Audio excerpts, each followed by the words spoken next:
Islamic ভূখণ্ড বিশ্বব্যাপী সবচেয়ে জাঁকজমকপূর্ণ কিছু শৈল্পিক ঐতিহ্য ধারণ করে। ইসলাম এবং ইসলামী সাম্রাজ্য আরব উপদ্বীপ থেকে দ্রুত পূর্ব ও পশ্চিমে ছড়িয়ে পড়েছিল। নতুন একটি বিশ্বাস, যা বিশাল ভৌগোলিক অঞ্চল জুড়ে বিস্তৃত হওয়ার সাথে সাথে বিভিন্ন সংস্কৃতি, ধর্মীয় বিশ্বাস এবং জাতিসত্তার লোকদের সংযুক্ত করেছে। এর ফলে একটি সমন্বিত সংস্কৃতির সৃষ্টি হয়েছে যা আজও প্রাণবন্ত। অথচ প্রাচীনকালে কেউ হয়তো কল্পনাও করতে পারেনি যে কোনো এক সময় আরব উপদ্বীপের রুক্ষ মরুভূমি থেকে এক বিশাল সভ্যতার উদ্ভব হবে। কিন্তু সুদূর প্রসারী সংগ্রাম, যুদ্ধ, বিজয় এবং সমৃদ্ধির যুগের মধ্য দিয়ে খলিফা ও সুলতানরা বিশাল সাম্রাজ্যের উপর রাজত্ব করেছিলেন। এটা ইসলামের হাজার বছরের ইতিহাস। ষষ্ঠ শতাব্দীতে এরাবিয়ান পেনিনসুলা বা আরব উপদ্বীপ ছিল মহান ইসলামী সাম্রাজ্যের কেন্দ্রস্থল। এরাবিয়ান পেনিনসুলা বা আরব উপদ্বীপের পূর্বে ছিল পার্সিয়ান সাসানিয়ান সাম্রাজ্য এবং পশ্চিমে খ্রিস্টান বাইজেন্টাইন সাম্রাজ্য। সেই সময় আরবের অধিবাসীরা ছিল প্রধানত জাতিগত এবং সাংস্কৃতিকভাবে বিভিন্ন দলে বিভক্ত যাযাবর উপজাতি। তাদের অধিকাংশই ছিল মুশরিক এবং অনেক দেবদেবীর পূজাকারী। তারা এক এক সময় এক এক দেবদেবীর পূজা করত, যা ছিল সময়ের সাথে সাথে সর্বদা পরিবর্তনশীল।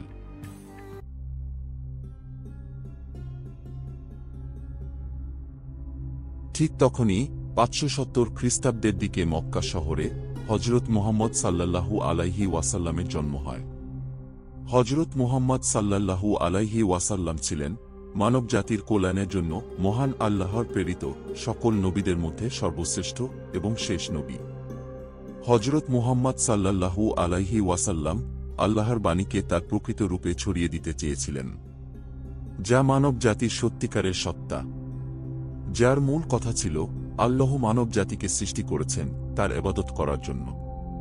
তিনি এক ও অদ্বিতীয়, তিনি ছাড়া আর কোনো উপাস্য নেই। তিনিই আমাদের সৃষ্টিকর্তা এবং আমরা সবাই তার বান্দা।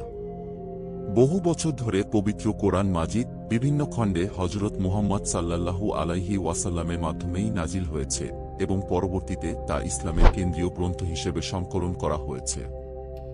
ইসলাম ও আল্লাহর বাণী প্রচার করতে গিয়ে প্রথমে হযরত মুহাম্মদ সাল্লাল্লাহু আলাইহি ওয়াসাল্লাম মক্কার সকলের কাছে ছিলেন নির্যাতিত। পরবর্তীতে ৬২২ খ্রিস্টাব্দে তার ইয়াসরিব তথা মদিনা শহরে হিজরতের ঘটনা ইসলামের একটি নতুন অধ্যায় শুরু করে। ইসলামের আবির্ভাবের আগে মদিনা শহরটি ইয়াসরিব নামে পরিচিত ছিল।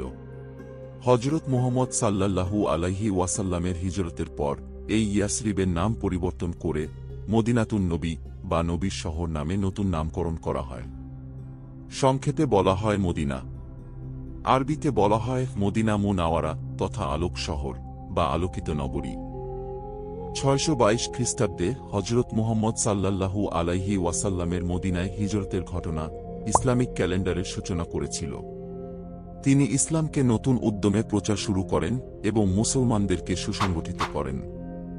মূর্তি পূজারীদের বিরুদ্ধে যুদ্ধ চালিয়েছেন এবং আরব প্রজাতিদের একত্রিত করে একটি মুসলিম জাতিতে পরিণত করেছেন। মদিনাতেই প্রথম ইসলামী রাষ্ট্র কায়েম হয় এবং খেলাফতের ভিত্তিপ্রস্তর স্থাপিত হয়। হযরত মুহাম্মদ সাল্লাল্লাহু আলাইহি ওয়াসাল্লাম ৬৩২ খ্রিস্টাব্দে ইন্তেকাল করেন। তার ইন্তেকালের পর মুসলিম জাতির জন্য এটি ছিল একটি চরম সংকটের সময়। কে হবেন তাদের সফল ধর্মীয়, সামাজিক, রাজনৈতিক ও সামরিক নেতা? এটি ছিল সঠিক ও যোগ্য নেতৃত্বের প্রশ্ন, এমন একটি কেন্দ্রীয় ব্যবস্থার প্রশ্ন যা কিনা যুগে যুগে অব্যাহত থাকবে ইসলামী বিশ্বের যোগ্য নেতৃত্ব এবং নেতা নির্বাচনের ক্ষেত্রে।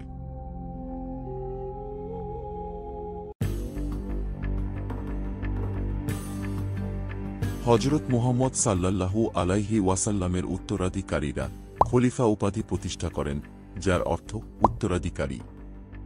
প্রথম ৪ খলিফা রাশিদুন বা সঠিক নির্দেশিত খলিফা নামে পরিচিত।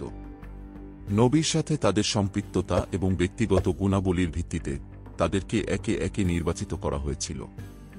তারা মোট ৩০ বছর ধরে ক্ষমতায় ছিলেন। এই সময়ে বিভিন্ন ধরনের প্রতিষ্ঠান, আমলাতন্ত্র, কর এবং রাষ্ট্র ব্যবস্থার বিভিন্ন বৈশিষ্ট্যের সমন্বয়ে প্রথম মুসলিম রাষ্ট্রের উদ্ভব হয়। খলিফারা ইসলাম প্রচারের সাথে সাথে রাষ্ট্র পরিচালনা ও সামরিক অভিযান পরিচালনা করতেন। তারা একটি দ্রুত ও বিশাল প্রক্রিয়ায় ইরান থেকে উত্তর আফ্রিকা পর্যন্ত খিলাফত প্রসারিত করেন। ততদিনে বাইজেন্টাইন সাম্রাজ্য তাদের অনেক অঞ্চল হারিয়েছে এবং সাসানীয় সাম্রাজ্যের পতন ঘটেছে। মুসলিম ইতিহাস তাই রাশিদুনের এই শাসন আমলকে ইসলামের গৌরবময় দিন বা সময়কাল হিসাবে বিবেচনা করে। অনেক সফলতার মাঝেও এটি একটি তীব্র অভ্যন্তরীণ উত্তেজনাকর সময়কাল হিসেবেও বিবেচিত ছিল এবং 4 খলিফার মধ্যে 3 জনই হত্যার শিকার হয়েছিলেন। বিশেষ করে চারদিকে আলী ইবনে আবি তালিবের সমর্থকদের মধ্যে তীব্র উত্তেজনা বিরাজ করছিল। আলী ইবনে আবি তালিব ছিলেন হযরত মুহাম্মদ সাল্লাল্লাহু আলাইহি ওয়াসাল্লামের চাচাতো ভাই ও জামাতা। এই সেই দল যে দলটি পরবর্তীতে শিয়া নামে পরিচিত হবে। তারা দাবি করে যে হযরত মুহাম্মদ সাল্লাল্লাহু আলাইহি ওয়াসাল্লাম একমাত্র আলীকেই তার উত্তরাধিকারী হিসাবে নিযুক্ত করেছিলেন। তাই আলী এবং তার বংশধরেরাই হলেন একমাত্র বৈধ শাসক। অন্যদিকে তাদের প্রতিপক্ষ, যারা পরবর্তীতে সুন্নি হিসেবে পরিচিত হবে, তারা এই দাবিকে স্বীকৃতি দেয়নি। সময়ের সাথে সাথে এই রাজনৈতিক বিভাজন ইসলামের সবচেয়ে বড় ধর্মীয় ফাটলের কারণ হয়ে দাঁড়াবে।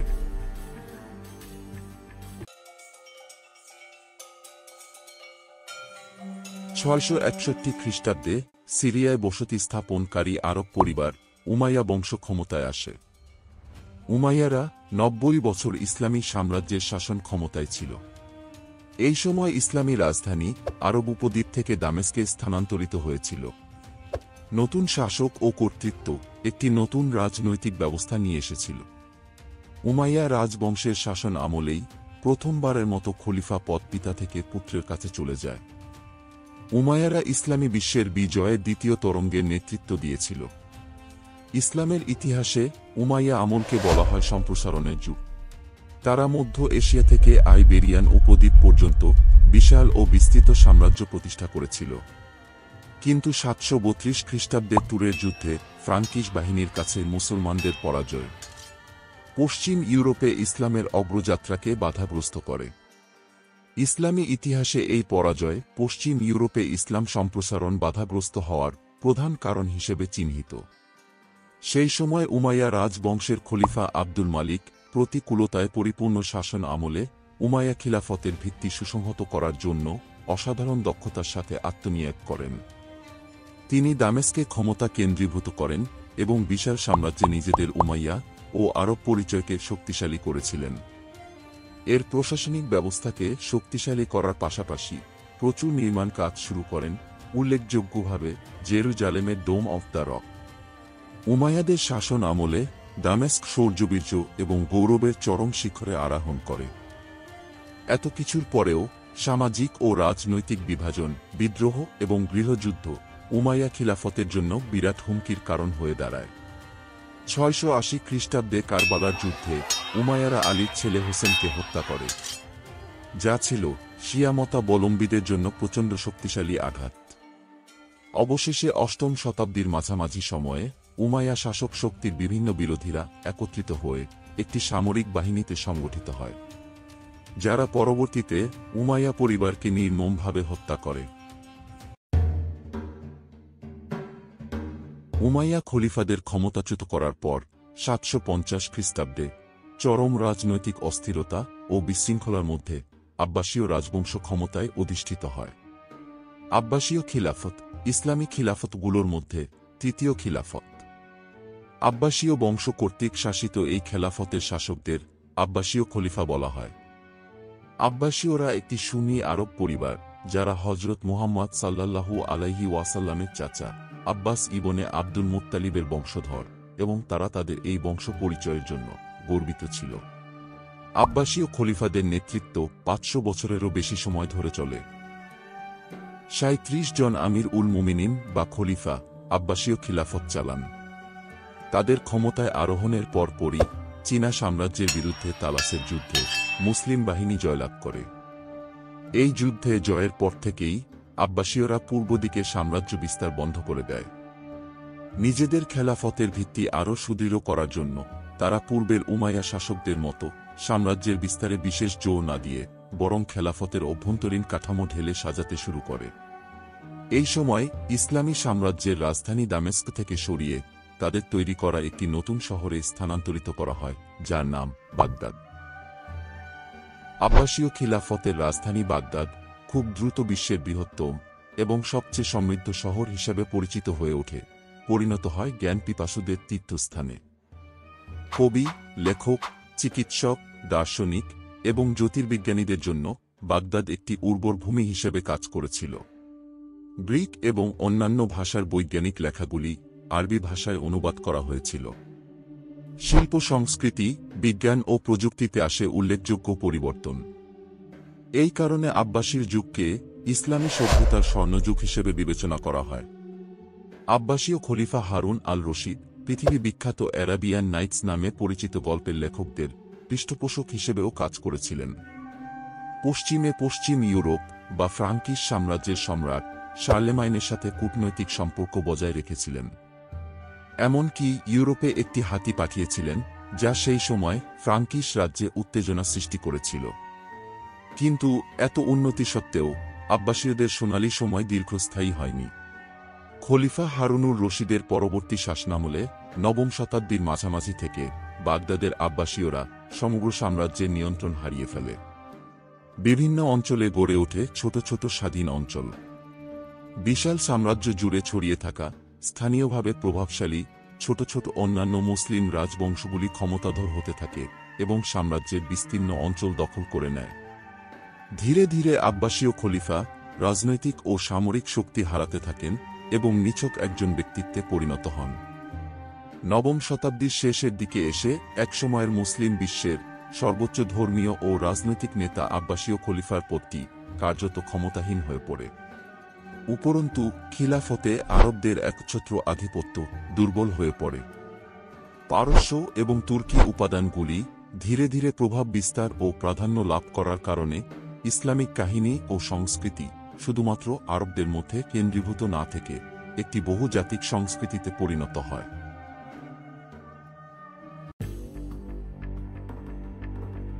আব্বাসীয় খলিফা হারুন আল রশিদের পরবর্তী শাসন আমলে শাসকদের অদূরদর্শিতা তাদের খেলাফতকে ভেতর থেকে দুর্বল করে দেয়।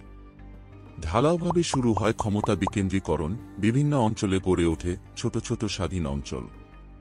পশ্চিমে ইবেরিয়ান উপদ্বীপ, যা বর্তমানে স্পেন, মুসলিম অধ্যুষিত এই অঞ্চলটি কখনোই আব্বাসীয়দের দ্বারা শাসিত হয়নি। উমাইয়া রাজবংশের একটি অবশিষ্টাংশ এই অঞ্চলটির শাসন ক্ষমতায় ছিল। পশ্চিমের স্পেনে ইসলাম শত শত বছর স্থায়ী হয়েছিল, কিন্তু ইসলামী খেলাফত ধীরে ধীরে বিচ্ছিন্ন হওয়ার কারণে বাইজাইন্টাইনদের জন্য আব্বাসীয় শাসনাধীন অঞ্চলগুলো জয় করে নেবার সুযোগ তৈরি হয়। বাইজাইন্টাইন খ্রিস্টান রিকন কুইস্টারদের কারণে এই অঞ্চলে ইসলামী নিয়ন্ত্রণ ধীরে ধীরে ক্ষয়প্রাপ্ত হতে থাকে। এই খ্রিস্টান রিকন কুইস্টারদের মাধ্যমেই বাইজাইন্টাইনরা উত্তর স্পেনের ক্যাথলিক রাজ্য ও ইবেরিয়ান উপদ্বীপের মুসলিম অধ্যুষিত অঞ্চলগুলি পুনর্দখল নিতে সক্ষম হয়। অন্যদিকে পূর্ব দিকের পারস্য উপদ্বীপের বিভিন্ন রাজবংশগুলো তখনও আব্বাসীয়দের ব্যয়ী সাম্রাজ্য শাসন করছিল। তাদের মধ্যে কিছু রাজবংশ পারস্য সংস্কৃতির পুনরুজ্জীবনের পিছনে গুরুত্বপূর্ণ ভূমিকা রেখেছিল, যে সংস্কৃতি একসময় পারস্য উপদ্বীপে আরবদের বিজয় ও সংস্কৃতি বিকাশের কারণে স্তিমিত হয়ে পড়েছিল। সেই সময় ফার্সি ভাষার পুনর্জন্ম হয়েছিল এবং পারস্য উপদ্বীপের জনগণ ফার্সি ভাষার পাশাপাশি আরবি ভাষা ও লিপি গ্রহণ করেছিল। 945 খ্রিস্টাব্দে পারস্যের বুইদ পরিবার বাগদাদের নিয়ন্ত্রণ নেয়। যদিও বুইদরা ছিল শিয়া মতাবলম্বী, কিন্তু তারা সুন্নি আব্বাসীয় খলিফাকে ক্ষমতা থেকে উৎখাত না করে বরং আব্বাসীয়দের ছায়া থেকে ইরাক ও পশ্চিম ইরানের বিস্তৃত একটি অঞ্চল নিয়ন্ত্রণ করার জন্য আব্বাসীয় খলিফার ক্ষমতা সীমিত করার কৌশল বেছে নিয়েছিল। শিয়া মতাবলম্বী পারস্যের এই বুইদ পরিবারের ক্ষমতা ও শাসন 100 বছরেরও বেশি সময় ধরে চলেছিল। অন্যদিকে একই সময়ে ফাতেমীয়রাও ক্ষমতা লাভ করে। ফাতেমীয়রা ছিল একটি উচ্চাভিলাষী আরব শিয়া রাজবংশ, যারা হযরত মুহাম্মদ সাল্লাল্লাহু আলাইহি ওয়াসাল্লামের কন্যা এবং হযরত আলীর স্ত্রী ফাতিমার অনুসারী হিসেবে নিজেদের পরিচয় দিত। ফাতেমীয় অনুসারী এই রাজবংশ উত্তর আফ্রিকার মধ্য দিয়ে মিশরে ছড়িয়ে পড়ে। তারা কায়রোকে তাদের রাজধানী হিসেবে প্রতিষ্ঠা করে এবং সেখান থেকেই বিশাল এলাকা শাসন করে। ফাতেমীয় অনুসারী এই শিয়া রাজবংশ আব্বাসীয় খলিফাকে উৎখাত করার আহ্বান জানিয়েছিল। সেই সময় এই রাজবংশকে শিয়া ধর্মপ্রচারকদের পরিচালিত নেটওয়ার্কগুলি সংগঠিত করা এবং বিভিন্ন ধ্বংসাত্মক কার্যকলাপের জন্য সন্দেহ করা হয়েছিল। এরা সাম্রাজ্যের সুন্নি খলিফাদের মধ্যে আতঙ্ক সৃষ্টি করেছিল। ফাতেমীয়রা তাদের সৃষ্টি করা একটি ছায়া খিলাফতের মাধ্যমে প্রায় 200 বছর ধরে শাসন করেছিল, কিন্তু অনেক চেষ্টার পরেও তারা আব্বাসীয় খলিফা ও বাগদাদকে পরাজিত করতে ব্যর্থ হয়েছিল। 10ম শতকে ফাতেমীয় এবং বুইদদের মতো শিয়া রাজবংশের রাজনৈতিক সাফল্যে শিয়া ইসলাম শক্তিশালী রূপ নেয়ার পটভূমি তৈরি হয়। এরই ধারাবাহিকতায় এতদিন যা ছিল শিয়া গোষ্ঠীর রাজনৈতিক আন্দোলন, পরবর্তীতে তা শিয়াদের ধর্মীয় আন্দোলনে রূপ নেয়।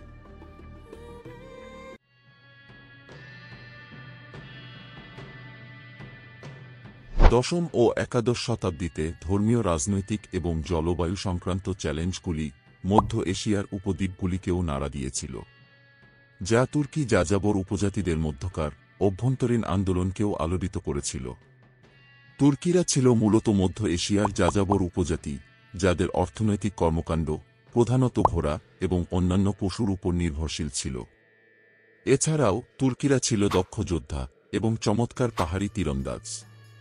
তুর্কিরা মধ্যপ্রাচ্যের মুসলিম অধ্যুষিত অঞ্চলে আসা শুরু করে এবং ইসলাম ধর্মে দীক্ষিত হন।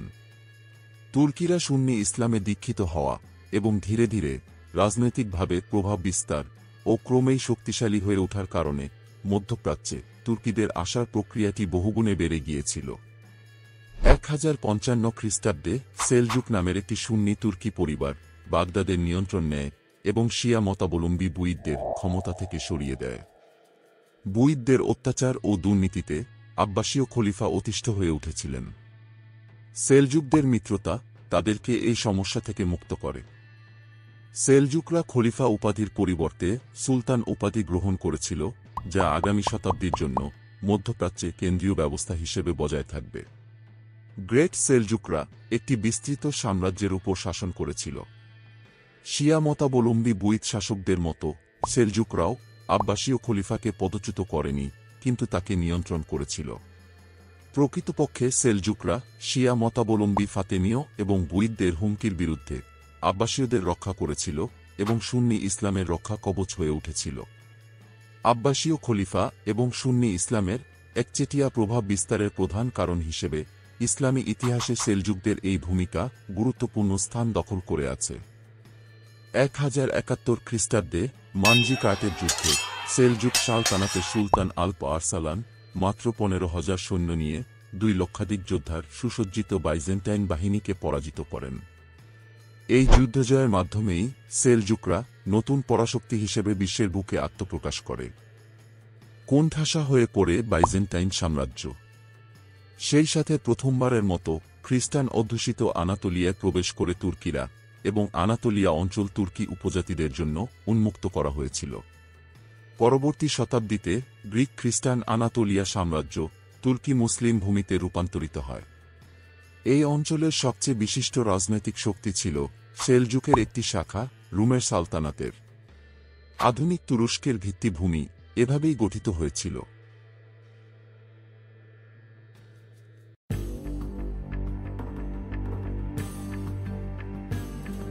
1095 খ্রিস্টাব্দে যখন ইসলামী মধ্যপ্রাচ্য রাজনৈতিকভাবে বিভক্ত ছিল, তখন ইউরোপীয় ক্যাথলিক চার্চের নির্দেশে মধ্যপ্রাচ্যে খ্রিস্টানদের ধর্মযুদ্ধ বা ক্রুসেডের যাত্রা শুরু হয়েছিল।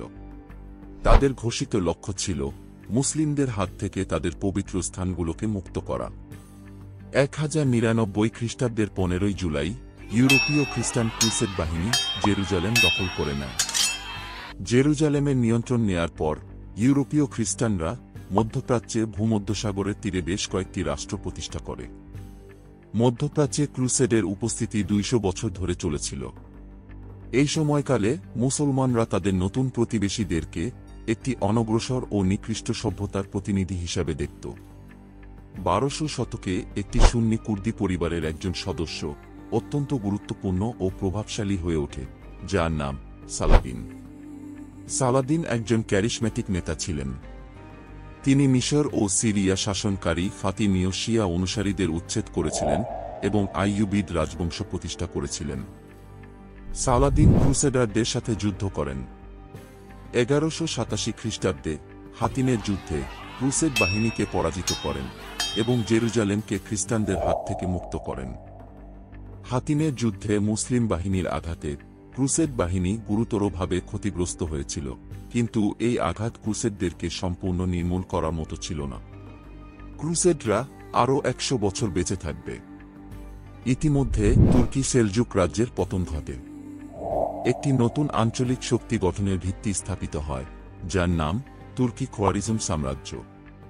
এটি একটি সুন্নি মুসলিম রাজবংশ পরিচালিত সাম্রাজ্য, যারা ইরান এবং মধ্য এশিয়া কিছু অংশে রাজত্ব করেছিল। এই রাজবংশ প্রথম দিকে সেলজুক শাসনকর্তাদের অধীনে রাজত্ব করলেও পরবর্তীকালে স্বাধীনতা অধিকার করেছিল।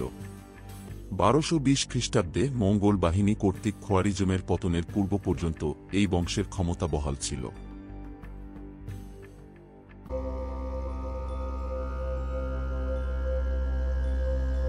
1300 শতাব্দীর দিকে মধ্য এশিয়ায় দুর্ধর্ষ মঙ্গোল জাতির উত্থান ঘটে। চীনের উত্তরের অঞ্চলগুলোতে চেঙ্গিস খানকে সমস্ত মঙ্গোলদের শাসক ঘোষণা করা হয়েছিল। মঙ্গোলরা ছিল সামানিক ধর্মের সাথে যাযাবর উপজাতিদের একটি দল।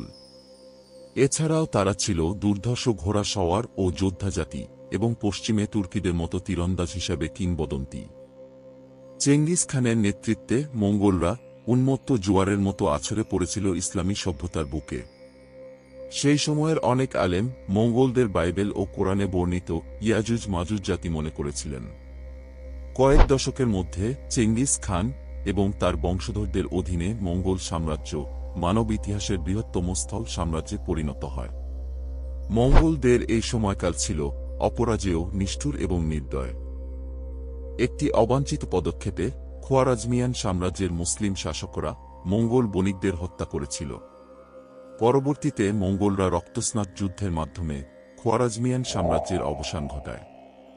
পারস্যের ঐতিহাসিক আতা মালিক জুভাই নির্মতে খোয়ারাজমিয়ান সাম্রাজ্যের সমৃদ্ধ নগর উরগঞ্জ মঙ্গোলদের বিরুদ্ধে শক্ত প্রতিরোধ গড়ে তুলেছিল। এজন্য নগরটি পতনের পর সমস্ত অধিবাসীদের হত্যার নির্দেশ দিয়েছিলেন চেঙ্গিস খান। 1300 শতকের মাঝামাঝি মঙ্গোলরা ইরান, ককেশাস এবং আনাতোলিয়ার বেশিরভাগ অঞ্চল শাসন করেছিল। চেঙ্গিস খানের নাতি হুলাগু খান আব্বাসীয় খলিফাকে তার কাছে আত্মসমর্পণের দাবি জানান, কিন্তু খলিফা অমুসলিম বাহিনীর কাছে নতি স্বীকার করতে অস্বীকার করেন। 1258 খ্রিস্টাব্দে হুলাগু খান বাগদাদ অবরোধ করে এটিকে মাটিতে গুড়িয়ে দেয় এবং এর বাসিন্দাদের হত্যা করে। হাউস অফ উইজডম নামে পরিচিত শহরের মহান গ্রন্থাগারটি ধ্বংস করে দেয়া হয় এবং ইসলামী স্বর্ণযুগের সমাপ্তি চিহ্নিত করা হয়। আব্বাসীয় খলিফাকে একটি কার্পেটে গড়িয়ে দেওয়া হয়েছিল এবং ঘোড়া দ্বারা পদদলিত করা হয়েছিল। এভাবেই আব্বাসীয় নেতৃত্বের 500 বছরের সমাপ্তি ঘটেছিল। খোয়ারাজমিয়ান সাম্রাজ্য দখল থেকে শুরু করে ইসলামী সভ্যতার জ্ঞান বিজ্ঞানের কেন্দ্রবিন্দু বাগদাদেরও পতন হয় মঙ্গোলদের হাতেই। মঙ্গোল বাহিনীর চতুর রণকৌশলের সামনে সমূলে বিনাশ হয় খোয়ারাজমিয়ান ও আব্বাসীয় প্রতিরোধ।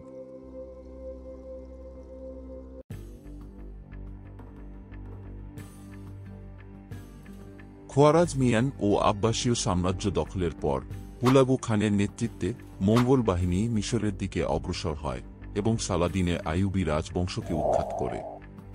আইয়ুবী রাজবংশের পতনের পর সেখানে আরেকটি মুসলিম শক্তির আবির্ভাব ঘটে, যার নাম মামলুক সালতানাত। মামলুকরা ছিল তুর্কিদের দাসসৈন্য, যাদের আনা হয়েছিল মধ্যপ্রাচ্য, বিশেষ করে সিরিয়ার প্রত্যন্ত প্রান্ত থেকে। তুর্কিরা তাদের বিভিন্ন সালতানাতের সেনাবাহিনীকে শক্তিশালী করার জন্য এই মামলুক বাহিনী গঠন করেছিল। মামলুকরা ইসলামে ধর্মান্তরিত হয়েছিল এবং 9ম শতাব্দী থেকে তুর্কি মুসলিম শাসকদের জন্য শক্তিশালী বাহিনী হিসেবে কাজ করে আসছিল। 12 শতকের শেষের দিকে মামলুক রেজিমেন্ট মিশরের সামরিক বাহিনীর মেরুদণ্ড ছিল।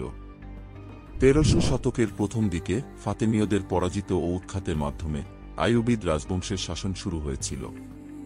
আইয়ুবিদ সালতানাতের সুলতান সালাদিন এই অঞ্চলে ফাতেমীয়দের গঠিত কালো আফ্রিকান পদাতিক বাহিনীকে মামলুক বাহিনী দিয়ে প্রতিস্থাপন করেছিলেন। 1300 শতকেই আইয়ুবিদ মিশরে এই অভিজাত যোদ্ধা শ্রেণী ধীরে ধীরে রাজনৈতিক ক্ষমতা লাভ করে এবং এর মাধ্যমেই দাসরা প্রভু হয়ে ওঠে। 1266 খ্রিস্টাব্দে আইন জালতের যুদ্ধে মামলুক সুলতান বার্সের নেতৃত্বে মামলুকরা নজিরবিহীনভাবে মঙ্গোল বাহিনীকে পরাজিত করে এবং ইতিহাসের মোড় ঘুরিয়ে দেয়। এই পরাজয়ের কারণে পশ্চিমে মঙ্গোলদের অগ্রযাত্রা স্থায়ীভাবে বাধাগ্রস্ত হয়। এছাড়াও মঙ্গোলদের জন্য এটিই ছিল প্রথম কোনো বড় যুদ্ধে পরাজয়। এছাড়াও ফ্রান্সের নবম লুইয়ের নেতৃত্বে ঘোষিত সপ্তম ক্রুসেড যুদ্ধে মামলুক বাহিনী ক্রুসেড বাহিনীকেও পরাস্ত করে। এই পরাজয় ক্রুসেডারদের চূড়ান্তভাবে নির্মূলের পথ প্রশস্ত করেছিল। এই ঐতিহাসিক দ্বিগুণ বিজয় মামলুকদের ইসলামের রক্ষকের ভাবমূর্তি এনে দিয়েছিল। এই ভাবমূর্তি আরও বৃদ্ধি পেয়েছিল মামলুকরা কায়রোতে আব্বাসীয় খিলাফত পুনঃপ্রতিষ্ঠিত করার কারণে। যদিও মামলুক সালতানাতের অধীনে আব্বাসীয়দের কার্যক্রম নামমাত্রেই বিরাজ করছিল। মামলুকরা 250 বছর এই অঞ্চলের শাসন ক্ষমতায় ছিলেন। 1300 শতকের শেষের দিকে ক্ষমতাকে কেন্দ্র করে চেঙ্গিস খানের বংশধরদের নেতৃত্বে স্থানীয় মঙ্গোল রাজবংশগুলি বিভক্ত হয়ে পড়ে। মঙ্গোল সাম্রাজ্যের পশ্চিম প্রান্তে বসবাসকারী মঙ্গোল রাজবংশগুলোর কিছু অংশসহ স্থানীয়ভাবে ক্ষমতাধর ও অভিজাতদের অনেকেই ইসলামে ধর্মান্তরিত হয়ে তুর্কি উপভাষা গ্রহণ করেছিল। এমনকি এক পর্যায়ে এসে চেঙ্গিস খানের অনেক বংশধর মঙ্গোলদের গঠিত আইন ইয়াসার চেয়ে ইসলামী শরিয়াকেই বেশি প্রাধান্য দিয়েছিলেন। এর মধ্যে পশ্চিম ও মধ্য এশিয়ার গোল্ডেন হর্ড ইলখানাতে এবং চাগাতাই খানাতের অধিকাংশ প্রজারাই ছিল মুসলমান। ইলখানি রাজবংশের সপ্তম শাসক ও হুলাগু খানের বংশধর মাহমুদ গাজান থেকে শুরু করে ইলখানাতের পরবর্তী শাসকরা ইসলাম ধর্মাবলম্বী ছিলেন। ইলখানি রাজবংশ আনাতোলিয়া থেকে ইরান পর্যন্ত শাসন করেছিল। ইলখানিদরা প্রমাণ করেছিল যে মঙ্গোলরা কেবল নৃশংস বিজয়ী নয়, তারা অর্থনৈতিক, সাংস্কৃতিক ও বুদ্ধিবৃত্তিক সমৃদ্ধিরও এজেন্ট। 1400 শতকে ইলখানাতের পতন ঘটে। নিষ্ঠুর তুর্কি মঙ্গোল বিজয়ী সুজাউদ্দিন বেগ তৈমুর বাল্লাস পশ্চিম ও মধ্য এশিয়ার বিস্তীর্ণ অঞ্চল নিজ দখলে নিয়ে নেন। প্রতিষ্ঠা করেন তৈমুরীয় সাম্রাজ্য। তৈমুরীয়রা আবারও নিষ্ঠুরতা ও নির্মমতার সাম্রাজ্য কায়েম করেছিল। তৈমুর একজন অত্যন্ত মেধাবী এবং উচ্চাকাঙ্ক্ষী ব্যক্তি ছিলেন। তিনি চেঙ্গিস খানের পদ্ধতিতে তার সামরিক ব্যবস্থা প্রতিষ্ঠা করেছিলেন। চেঙ্গিসের মতো দূরদূরান্তের দেশগুলিতে নিষ্ঠুরতা ও নির্মমতার সাথে আক্রমণ করে তাদের ধ্বংস করেছিলেন। তার সাম্রাজ্যের বিস্তৃতি ছিল আধুনিক তুরস্ক, সিরিয়া, ইরাক, কুয়েত ও ইরান থেকে মধ্য এশিয়ার অধিকাংশ অংশ, যার মধ্যে রয়েছে Kazakhstan, Afghanistan, Russia, Turkmenistan, Uzbekistan, Kyrgyzstan, Pakistan ও ভারতবর্ষ, এমনকি চীনের কাশগড় পর্যন্ত।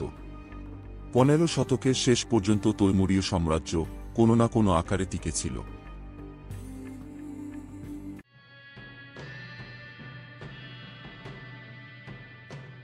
একই সময়ের দিকে নতুন একটি সুন্নি মুসলিম শক্তি পশ্চিমে ধীরে ধীরে ক্ষমতাধর হয়ে উঠেছে। 1300 খ্রিস্টাব্দের দিকে আনাতোলিয়ায় ছোট একটি তুর্কি সুন্নি মুসলিম রাজত্বের নেতা হিসেবে ওসমান নামে এক ব্যক্তি আবির্ভূত হন। পরবর্তীতে ওসমান এবং তার বংশধরেরা রক্তক্ষয়ী যুদ্ধের মাধ্যমে বাইজেন্টাইনদের কাছ থেকে আনাতোলিয়া ও বলকান অঞ্চলগুলো জয় করে নেয় এবং ওসমানীয় বা অটোমান সাম্রাজ্য তৈরি করেন। 1453 খ্রিস্টাব্দে উসমানীয়রা কনস্টান্টিনোপল অঞ্চলটিও জয় করে। মুসলিমদের কনস্টান্টিনোপলে বিজয় প্রায় 1000 বছরের বাইজেন্টাইন শাসনের অবসান ঘটিয়েছিল। কখনো কখনো এই বিজয়কে মধ্যযুগের প্রায় 1500 বছর টিকে থাকা রোমান সাম্রাজ্যের সমাপ্তি হিসাবেও বিবেচনা করা হয়। এই কনস্টান্টিনোপলই পরবর্তীতে নতুন তুর্কি রাজধানী হয়ে ওঠে, যার নাম ইস্তাম্বুল। উসমানীয় সুলতান সেলিম দ্য গ্রিন নতুন উদ্ভাবিত বারুদ বা গান পাউডার প্রযুক্তি ব্যবহারের মাধ্যমে অটোম্যান সাম্রাজ্যের আকার 3 গুণ বাড়িয়ে দেন। 1517 খ্রিস্টাব্দে তিনি কায়রো দখল করেন এবং শেষ মামলুক সুলতানকে মৃত্যুদণ্ড দেন। মামলুক সালতানাতের অবসানের ফলে ক্ষমতার কেন্দ্র কায়রো থেকে কনস্টান্টিনোপল বা ইস্তাম্বুলে স্থানান্তরিত হয়। অটোম্যানরা মামলুক সালতানাতের অবসান ঘটালেও অটোম্যান সাম্রাজ্যে তাদের ক্ষমতার অধীনে মামলুকদের মিশরের শাসক শ্রেণী হিসেবে থাকার অনুমতি দেয়। অটোম্যানরা সুলতান উপাধির পরিবর্তে খলিফা উপাধি গ্রহণ করেছিল। উসমানীয় সুলতান সেলিম কায়রোর আব্বাসীয় খিলাফতের অবশিষ্ট অংশের অবসান ঘটিয়ে নিজেকে খলিফা বা সুন্নি ইসলামের নতুন নেতা ঘোষণা করেন। অটোমান সাম্রাজ্য মধ্যপ্রাচ্য, উত্তর আফ্রিকা এবং দক্ষিণ পূর্ব ইউরোপের বিস্তীর্ণ অঞ্চল জুড়ে ছড়িয়ে পড়ে। 16 শতকে অটোমান সাম্রাজ্যের পূর্ব দিকে আরও দুইটি শক্তিশালী মুসলিম সাম্রাজ্য গঠিত হয়েছিল, যার একটি শিয়া সাফাভিদ সাম্রাজ্য, যা আধুনিক ইরানের ভিত্তি হিসাবে বিবেচিত হয়। অন্যটি মুঘল সাম্রাজ্য, যারা ভারতীয় উপমহাদেশ শাসন করেছিল। গ্রান্ড পাওয়ার সাম্রাজ্য নামে পরিচিত এই তিনটি ইসলামী শক্তি প্রাথমিক আধুনিক যুগে শক্তিশালী এবং স্থিতিশীল ছিল। অটোমান সাম্রাজ্য ইসলামী ইতিহাসের শেষ খিলাফত। সুদীর্ঘ 600 বছরেরও বেশি সময় ধরে টিকে থাকা উসমানীয় বা অটোমান সাম্রাজ্য 20 শতকে প্রথম বিশ্বযুদ্ধের পরে বিলুপ্ত হয়। এরপর এই সাম্রাজ্যের আনাতোলিয়ায় নতুন প্রজাতন্ত্র হিসেবে আধুনিক তুরস্কের উদ্ভব হয়। বলকান ও মধ্যপ্রাচ্যে সাম্রাজ্যের সাবেক অংশগুলো প্রায় 49টি নতুন রাষ্ট্র হিসেবে আত্মপ্রকাশ করে। হোক পরিচয় চ্যানেলটি সাবস্ক্রাইব করতে ভুলবেন না।